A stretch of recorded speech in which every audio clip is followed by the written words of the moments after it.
Purposely. Your life, God's purpose. Listen at purposely.com.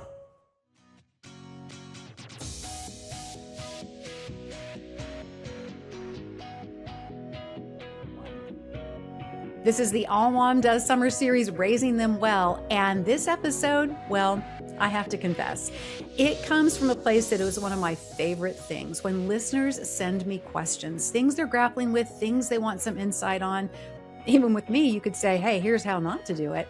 I was so excited to get this question about sibling rivalry. So we pulled this one out of the archives just for you as we wrap up this incredible summer series, Raising Them Well. Thanks so much for being here, and take a listen.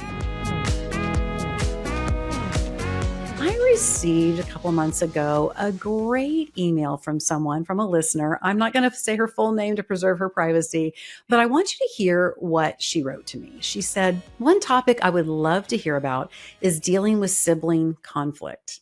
My oldest child has struggled with her little brother pretty much since he was born. They do have wonderful times of playing together, but there's also lots of times of hitting and screaming. And lately she's been saying, I hate my brother, and making rude comments about him. Now, little brother is very physical, and I think to some degree enjoys hitting, kicking, punching, pulling hair, and the reaction it gets.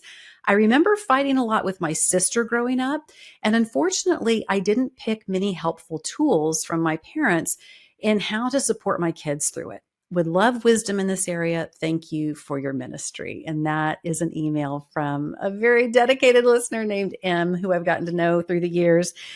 So I thought, you know what? I would love to talk about this whole topic of sibling rivalry, sibling relationships. Now, if you've been listening for a while, you likely know that my husband and I have 8 kids, and they range in age all the way from the oldest, and then 16 and a half years later, all the way down to babies number 7 and 8, the twins.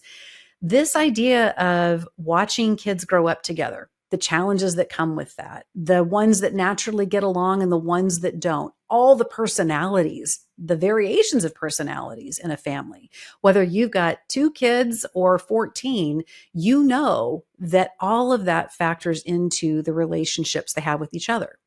And then there are the relationships you have with your own siblings, which speaks into a lot of how you may look at the relationships between your kids. I know for me, one thing that was interesting, my brothers and I really, for the most part, got along well. We had some seasons from time to time where things might get a little sideways. But for the most part, we really enjoyed each other. One of my brothers and I are really close in age, and so we were just a couple years apart in school. The other brother is about 6 years younger than I am, 4 years younger than the brother who's just younger than me. So he was a little bit younger, and that gave us, I think, some grace for him because he was younger in some ways. But I'm realizing now, when I talk about things like the Christmas batteries, there were some things that my parents did that helped lay the groundwork for the relationship that my brothers and I have. You know, one of the things that is fascinating is in Scripture, there are so many sibling relationships with some really fascinating details around them. Of course, the first sibling relationship that we know about is Cain and Abel. And we know that didn't go very well. But I also think about some of the relationships, Esau and Jacob, twins who really became enemies in a very strong way over family inheritance and property. Does that ring a modern bell for some of us today?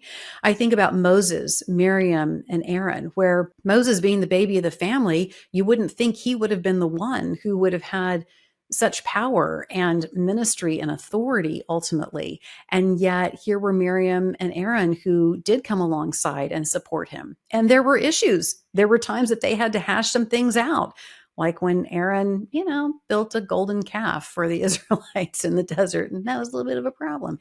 And some other things that went down. And yet as siblings, they somehow were able to maintain relationship enough that they were able to lead the Israelite people well together. I also think about Mary and Martha and Lazarus, their interactions. Mary and Martha having very different temperaments and actually pulling Jesus into the conversation when Martha felt like Mary wasn't doing enough, and Mary thought that Martha was probably being a little too busy and bossy, and how they dealt with that sibling relationship. Jesus had siblings. Siblings who weren't completely convinced that Jesus was who he said he was. Siblings who felt like, we got to go get him out of some of these public arenas in which he's speaking and teaching. This is ridiculous. And yet, ultimately, siblings who came to see that Jesus really was the Son of God.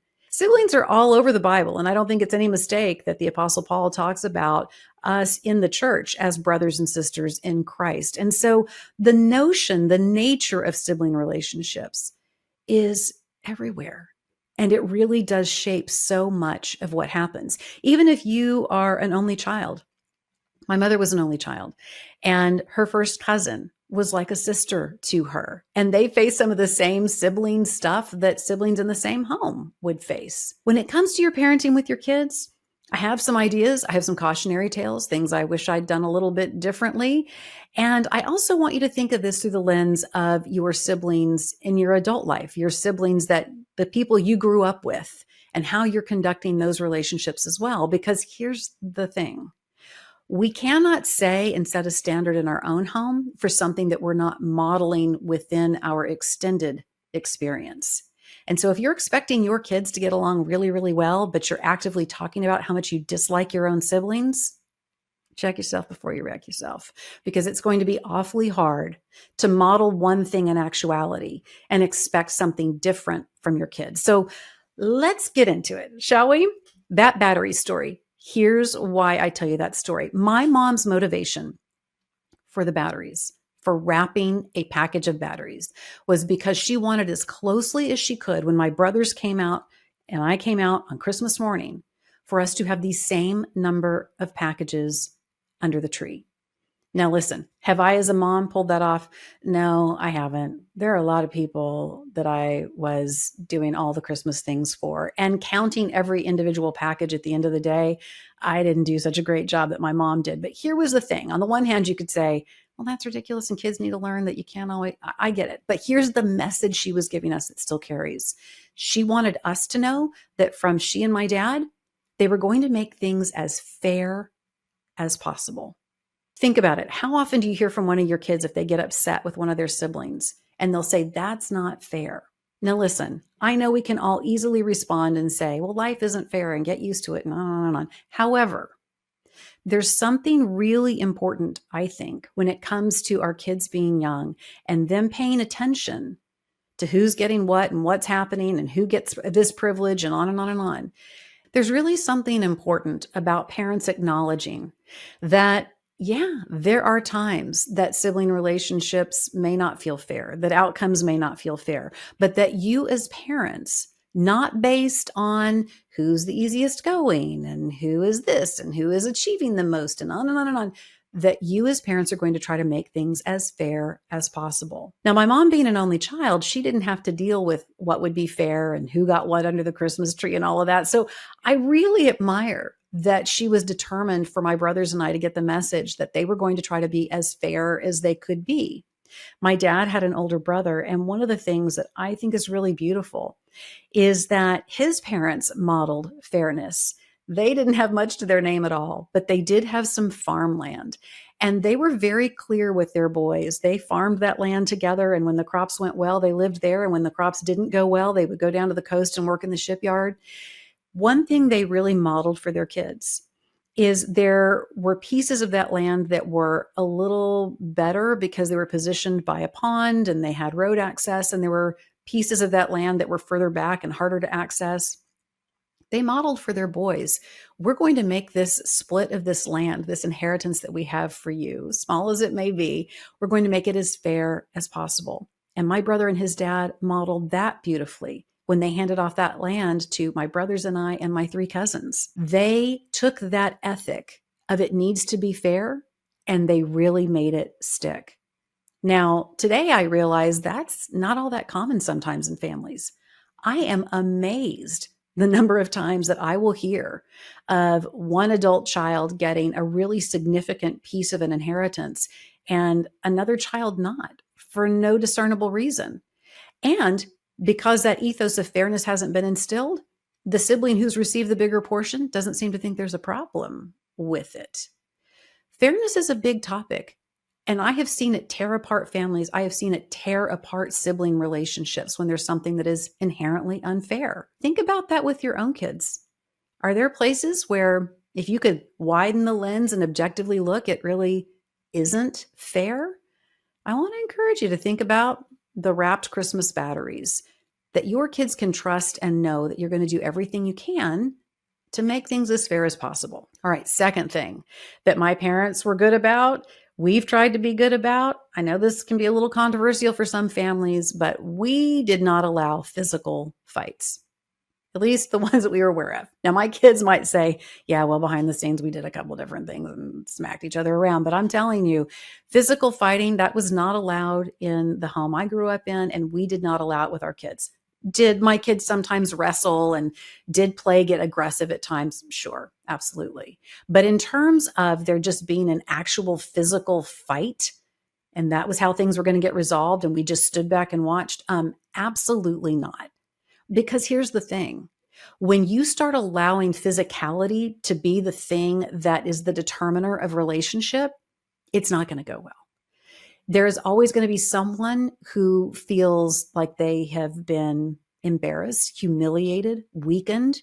And there's going to be someone who comes out of that situation feeling like that because they were bigger, stronger, faster, meaner, that they somehow were better. That will never set the relationship for eventually a sibling friendship in adulthood. It just won't.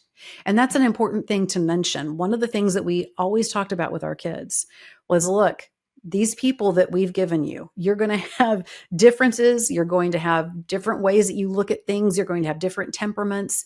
But there is the potential for these to be the people in your life who are your friends for life, working toward friendship. And you know what? If you are having regular fisticuffs with someone, you're probably not going to be friends with them. And yet when we allow that kind of behavior to go on in our home, and we say, oh, boys will be boys, or, well, girls just do that kind of thing. They just smack, with hairbrushes, or no, we don't. That does not become the ground for friendship in adulthood. We don't hang out with people who would do that to us, right? So we did absolutely not allow physical fights within the home. Is that to say that it never happened or there wasn't somebody who took a swing? Of course that happened, but it wasn't tolerated. It was not the medium by which we said, okay, this is how we're going to settle stuff in our family. And if you come from a family where that was the way things went down with you and your siblings and it's creeping into your home, I want to encourage you to put a stop to that. It is not behavior that's going to bring you ultimately into a place of healthy, vibrant, appropriate adult relationships between sibling kids. Now, here's something I wish we had done a little different. We didn't want our kids fighting. We didn't want our kids fighting physically, obviously, but we also didn't want them arguing all the time and bickering and all that kind of stuff. Now, I think part of that was good. Part of it, though, I think we could have done a better job teaching our kids how to have conflict without it going to that point. This is one of those areas that's really tricky because if you came from a high conflict family where there was a lot of arguing and, going back and forth and just taking verbal chunks out of each other, you probably crave some peace in your home. Or if you were raised in a family where things were pretty placid and personalities were a little more subdued and things were just a little smoother, then you might also see that any kind of conflict is somehow in opposition to peace. But there is conflict that is appropriate. There are times of disagreement. It makes sense. And to prepare our kids to know how to handle conflict without it seeming like an attack, to prepare our kids to know how to handle conflict without it turning into an attack is really going to be an important facet and something that is a tool they're going to need in their relationships with each other as they move forward. I would venture to guess that for some of you, if you don't have relationship with your adult siblings, part of it might be because you didn't know how to come through and work through conflict. Now, I don't claim to be the expert on any of this by any means, but of course, there are plenty of great resources that you can check out about how to have difficult conversations, about how to navigate those things, and to use those tools when it comes to training your kids into how to have reasonable, appropriate conflict. There are tools like nonviolent communication in which your child who is in conflict with their sibling learns to own what their feelings are in the situation without being accusatory or pointing a finger or belittling the other sibling. That's a really important skill to have, nonviolent communication. There's also this that we are now seeing more and more is becoming critical. How well do you repair? How well do you teach your children how to repair after a conflict? With all of this wave that we're seeing of adult children going no contact with their extended families and on, one of the indicators we're seeing that regardless of what the issue was and what happened and why it blew up, families who do a better job repairing after conflict, reaching out to one another, resolving, those families who are able to do that, that is one of the best protections against this phenomenon of no contact. Families who do that well, siblings who are able to do that well and repair. Those who are able to say, look, we're going to have arguments from time to time. We're going to have different ways of looking at things, but at our core, we love each other and we are family. And I'm going to do what it takes. I'm going to apologize if I need to. We're going to cooperate. We're both going to make concessions. That level of repair is something that our kids need to see modeled with us in our marriages, in our friendships, in our relationships with our siblings. And they need coaching to show them how to do it. I've been watching my daughter do something with my granddaughter that I think is so fantastic. I mean, I'm one of those parents. I really hope my kids do far better, greater, more amazing things than I've ever been able to do in my relationships and my career and my walk with God. I hope they go far, far beyond what I've been able to do. And I love seeing this because this is so genius and is something I didn't think of and I think would have really been helpful. You know, my granddaughters are still really little. They're 3 and almost 3, almost 1. And so sometimes the older one, you know, she'll do something or bang into her little sister or whatever. And I love this. My daughter will say to my granddaughter, you need to apologize. And she's trained her to say, I'm sorry because I yelled. I'm sorry because I bumped into you. I'm sorry because I took the toy. I'm sorry because. That is such a profound thing. I was always about the business of saying, you guys will be out of timeout when you tell each other you're sorry. And we would get the proverbial, sorry. And I counted that as repair. That's, okay, it's a step. But there's something so powerful about acknowledging what you're sorry for. And let's be really clear. I'm sorry you feel that way. I'm sorry you feel that way is not an apology. So that place of modeling and helping our kids say, I'm sorry because gives them a tool for making repair. And when you practice it enough, it becomes something that becomes an element of your children's relationship as siblings that carries them forward. All right. Here's another one. This has to do more as we are heading toward adulthood with our children, as our children are getting older. But I'm telling you, I have seen this as something that can blow up sibling relationships in adulthood in a way that is so unnecessary. Make your wishes about the property you own, what's in your bank account, who gets grandma's engagement ring, whatever. Make it clear, verbally tell your kids, and put it in writing. My husband's a financial advisor. We have now walked through losing both sets of parents, having to do the whole rigmarole of going through all the estate and closing everything down and clearing the houses, all of it. And when we talk about those experiences and we hear about experiences from other friends of ours who are going through similar seasons, one of the things that trips people up so much is moms and dads not being exacting and clear and in writing as to what is supposed to happen, what their wishes are next. I cannot even begin to recount to you the number of times where one sibling says, well, daddy told me that I was going to get da-da-da. And the other one says, well, I never heard that. And it's nowhere in this documentation. And then you're off to the races. How sad it would be for you to invest in your kids, invest in their relationships, do everything you can in their childhoods to give them a beautiful friendship, a basis for a beautiful friendship. And then because you wanted to avoid thinking about what was going to happen after you were gone, or it felt kind of, you were struggling with what to do with a particular asset or whatever, that you didn't make it clear. And that led to an abruption in the relationship to your kids after you were gone. Wow, that's not a legacy you want to leave behind. Be clear, put it in writing. You think that you are in the final round of getting all this parenting done. You've got kids who are in high school, you're starting to think about college, and you're thinking, this is it. I'm Julie Lyles Carr. I'm a podcaster and I'm a mom of 8. And here's what I want you to know about George Fox University. It's a different way of doing college. Why? Because yes, it's all about getting a fantastic degree to set your kid up for their future. They have 60 undergrad programs available at George Fox University. But that's not where the story ends. It's also about equipping them spiritually. If you get out of college with a degree, but you don't have a closer relationship with God, that obviously is going to deeply impact what your young adult life looks like.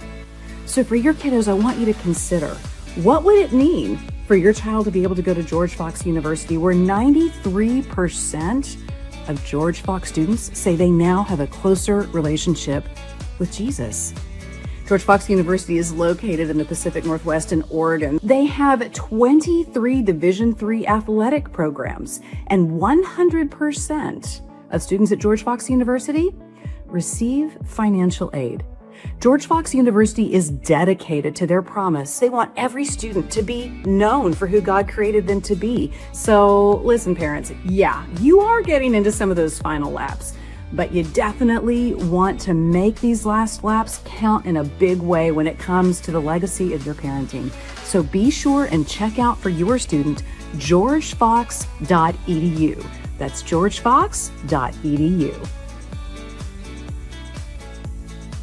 So what do you do when you feel like you have a stronger relationship with one of your kids and maybe not another one? Maybe there's a kid who is more like you. You just understand that child a little bit better.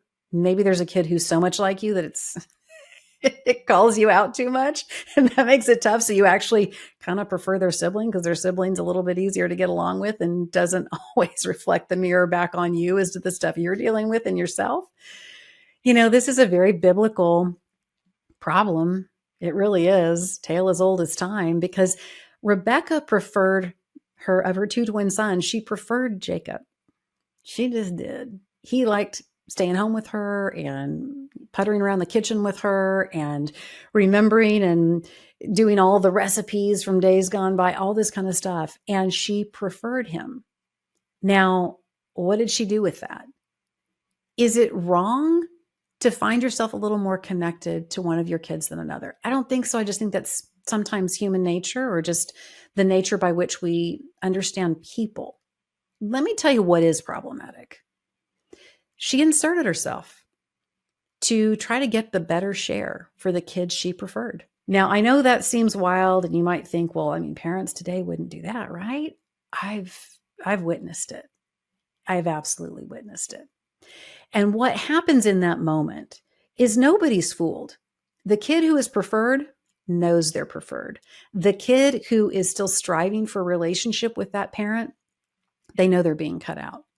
Esau and Jacob, yes, it has to do with Jacob's duplicity. It has to do with Esau being rash and giving away his inheritance in a moment of hunger because he was hangry.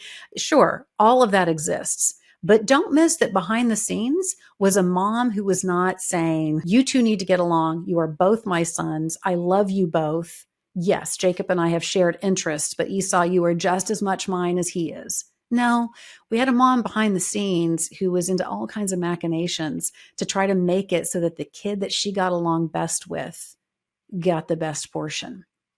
And believe me, that was a huge factor in what we see as the blow up of their relationship. And it was an unfortunate one.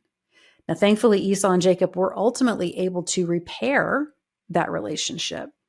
But already they had temperament differences. Having a parent insert themselves in the middle of it, major problem. Your kids need to know that even if you share interests and affinity with one kid, that other kid is just as important to you. Without that assurance, yeah, you're setting them up for a huge relationship failure.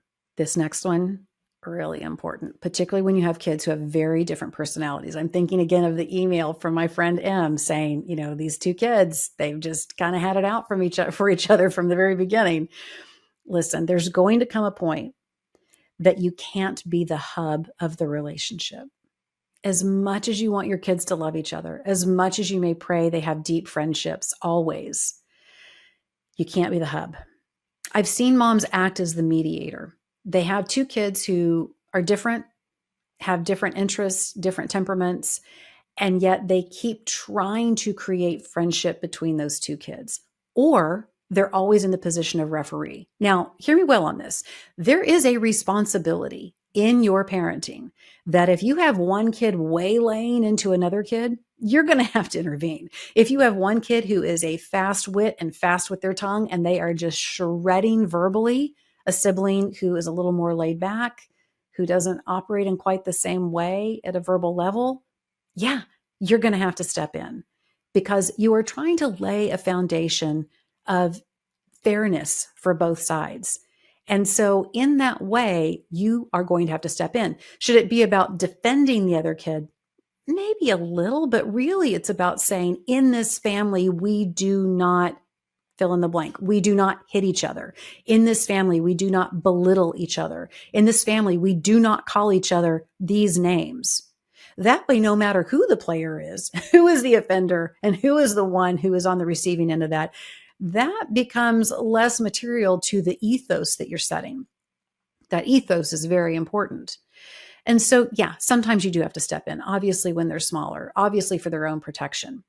But I'm talking about the phenomenon where the only relationship your kids have is through you, that you are the one who is trying to connect the dots. Well, you need to call your brother. Well, you need to tell your sister such and such. Well, you haven't been to see your brother in such amount of time. You need to go do da, da, da, da, da. Your kids need to be able to develop a relationship that is for them without you in the middle of it. I am so delighted when from time to time, my adult kids who are still here locally will decide to go out on some adventure together. They'll go on a camping trip together, or they'll go to a restaurant for dinner. And my husband and I don't get invited. Now, would we love to be invited? Of course. But we also sit back and look at each other and we nod. We're like, this is so cool. They're not doing this because we planned it. We executed the plan. We demanded. They genuinely want to go hang out and be together. That's really incredible. We love when that happens because it means we're not the hub. The flip side of this is, have my kids had times in their adult lives where they haven't gotten along, where they've seen things very differently? Yeah, that has definitely happened as well. Politically, during COVID, about certain friendships and relationships one of the kids would have and another one wouldn't be so sure about it. That has absolutely happened. It is hard when you see it happen because as a parent, you want to jump in the middle and explain for the other child or help one see the nuance or the context or whatever. And I'm sure those are issues that we will continue to navigate. But I will tell you for sure that the one thing I do say is, hey, that is your sibling and you're going to have to work it out with them. It's tough in families, and I haven't always been great at this, but what we don't want to do is end up in a position of triangulation, where this sibling is coming to you as the mom and saying, so-and-so did such and such. And then you go to so-and-so and you say, well, your sister told me that da-da-da-da-da. And now we've got this triangle happening where you are the person trying to mitigate what has happened, where you're playing a game of telephone. And I'm telling you, it's a recipe for disaster, for being misunderstood, for being misquoted, for being accused of being more on one person's side than the other. You can't stand in that role. It's interesting to me in the story of Esau and Jacob, they had to make the decision to reconcile as siblings. It didn't come through their dad, who by that point had passed. It didn't come through Rebecca. They had to make the choice to reconcile as siblings. It can be a tough waiting space. That is a really awkward waiting room.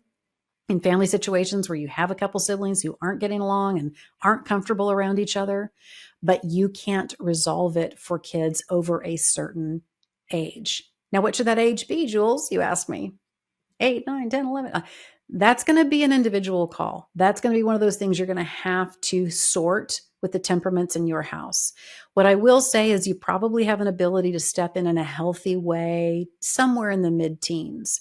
But after that point, you have to let your kids explore, make mistakes, repair, figure things out for the friendship they want to have with each other without you in the middle of it.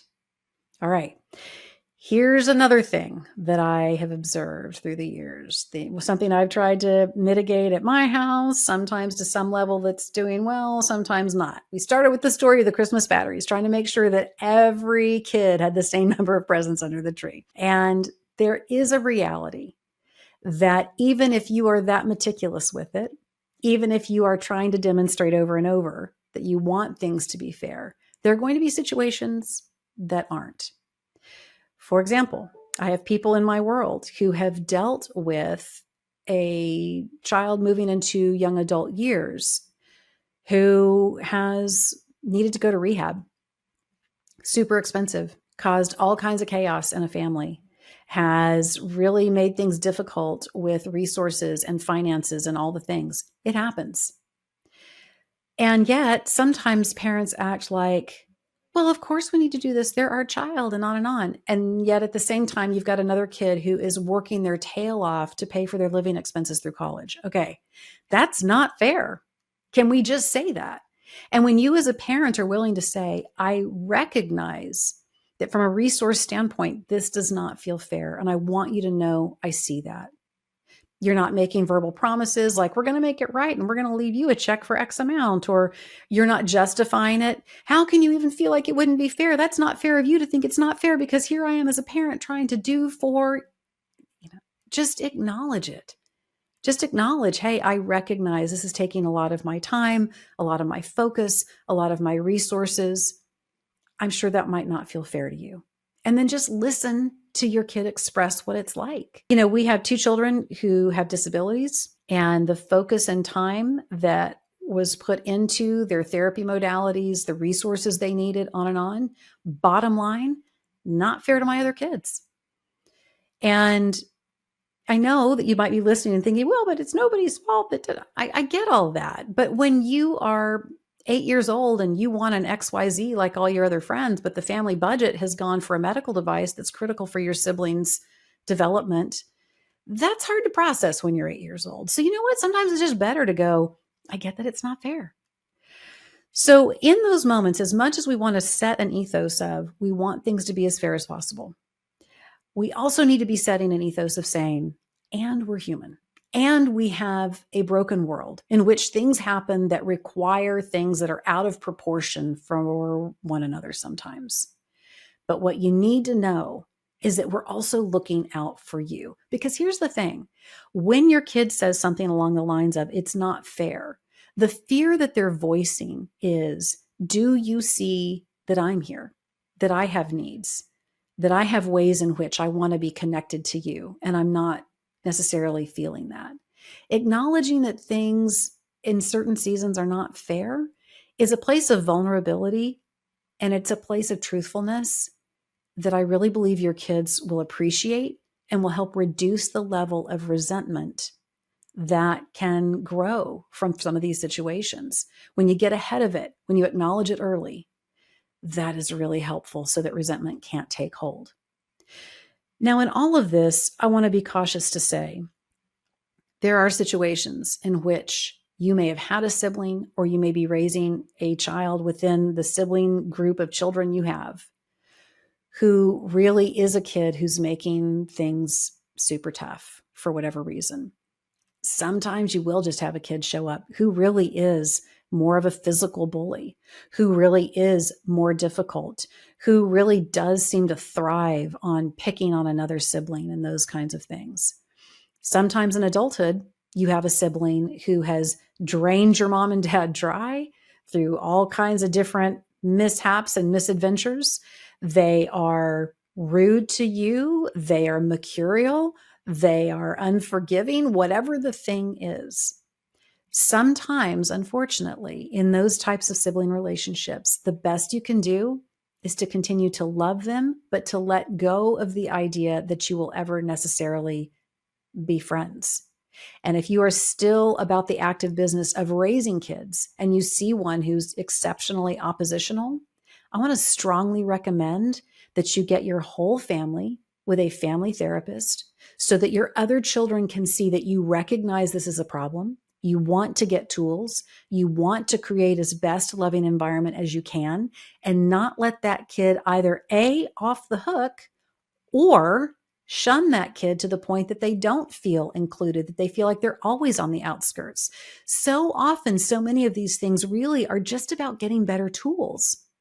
And we are trying to navigate some complex issues from a place of, hey, this is all of our first time parenting too, right? We need those people in our lives who can speak in great tools, new language, ways of handling conflict, ways of trying to make things more fair, helping us see something through someone else's perspective. When you model that for your kids, hey, we're not just out here on this island alone with no one to be able to help us. There are people who are fantastic at this and can help guide us in ways in which we can better interact. That's a powerful thing to show, to model, to give your kids.